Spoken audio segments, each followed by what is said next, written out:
इसमें ये सारे टॉपिक वाइज सारी चीज़ें कवर हैं। जैसे कि सबसे पहले लघु उत्तरीय प्रश्न, ये बहुत सारे दे रखे हैं जो कि पेज नंबर 3 से शुरू होते हैं। और देखिए विद इन वर्ड लिमिट हैं सारे क्वेश्चंस, है ना। और ये शुरू होते होते हम देख पाएंगे कहाँ तक जा रहे हैं। ये सब 3 मार्कर क्वेश्चंस हैं जो आ सकते हैं, संभावित है ना। और ये कहाँ तक रहते हैं दिखा देते हैं हम आपको। पेज नंबर, ये भी चलते ही जा रहे हैं, ठीक है। सारे ही 3 मार्कर प्रश्न हैं बिल्कुल।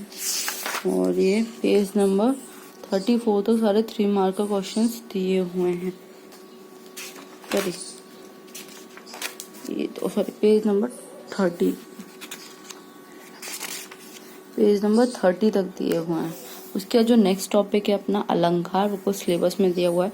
वो सारा अलंकार वाला टॉपिक कवर किया गया है आपका पेज नंबर 34 तक।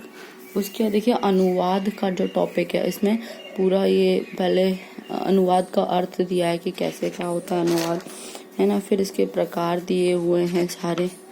और फिर लास्ट में बहुत सारे, जैसे कि इंग्लिश से हिंदी करने को अनुवाद, पहले एग्जाम्पल दिए हुए हैं सारे कैसे करने होते हैं।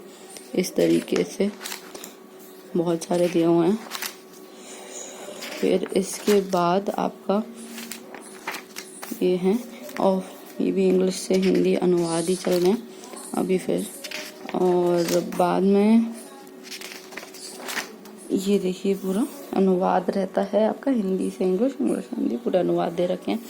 इसके बाद आता है संधि वाला चैप्टर, तो पूरा संधि का डिफाइन किया गया है, सारे उसके एग्जाम्पल दिए हैं। फिर ये समास वाला जो चैप्टर है वो दिया हुआ है, आपको पता होगा टॉपिक दिया है।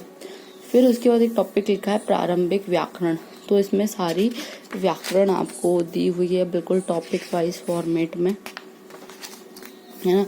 इसके बाद ये प्रशासनिक शब्दावली दी हुई है। ये जितनी भी शब्दावली है आपको पता है 20 मार्क्स में ये पूरा है। इसमें मुहावरे वगैरह भी इंक्लूडेड हैं, सारी शब्दावली है ना। जितनी भी चाहिए वो सारी। इसके बाद ये शब्द युग में हैं पूरे, है ना। विलोम शब्द हैं। इसके बाद एक वाक्यांश के लिए एक शब्द, मतलब ये इनफ है अपने आप में MPPSC के मेंस के पेपर के लिए। ये पूरा दिया हुआ है काफ़ी सारा। फिर इसके बाद जो टॉपिक आता है तत्सम तद्भव भी दिए हुए हैं सारे। इसके ये पर्यायवाची शब्द दिए हैं सारे, मतलब जो इम्पोर्टेंट है सारी चीज़ें आपकी इसमें कवर की। फिर इसके बाद अपठित दिए हुए हैं काफ़ी सारे, जिसमें आपको एक पूरा पैसेज कैसे सॉल्व करना है पूरा लिखा है। देन पैसेज दिया है, फिर उसके सॉल्व भी करके बताए गए हैं। तो ये भी सेम पैसेज और सॉल्व करके बताया गया है। ये सारे सॉल्व दिए हुए हैं। और ये भी सॉल्व है ना, एटलीस्ट आपको 15 से 20 से ज़्यादा ही लगभग 20 के आसपास सॉल्व है। यहाँ से आपके अनसॉल्व होने चालू हो जाएंगे कि आप यह प्रैक्टिस कर सकते हैं खुद से। तो ये भी इसमें दिए हुए हैं। इसके बाद आता है पल्लवन, तो लाइन है उसका पल्लवन दिया हुआ एग्जाम्पल के तौर पे कैसे क्या करना है आपको पल्लवन, ये सारी चीज़ें इसमें दी हुई हैं।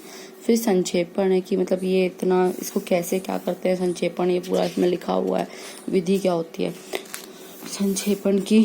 फिर एक इसमें यहाँ पे ये दिया है पूरा कि ये एक टॉपिक दिया है और उसका ये संक्षेपण करके दिया है। सेम यहाँ पर एक पैसेज दिया है, उसका संक्षेपण है, मतलब वही पैसेज का संक्षेपण कैसे करते हैं ये सब इसमें एग्जाम्पल के तौर पे दिखाया हुआ है आपको, है ना। तो ये आपके बहुत सारे संक्षेपण खत्म ही नहीं हो रहे हैं, मतलब लगभग आपको अप्रॉक्सीमेटली 40 के 41 संक्षेपण दिए हुए हैं। तो ये काफ़ी इनफ मटेरियल आपको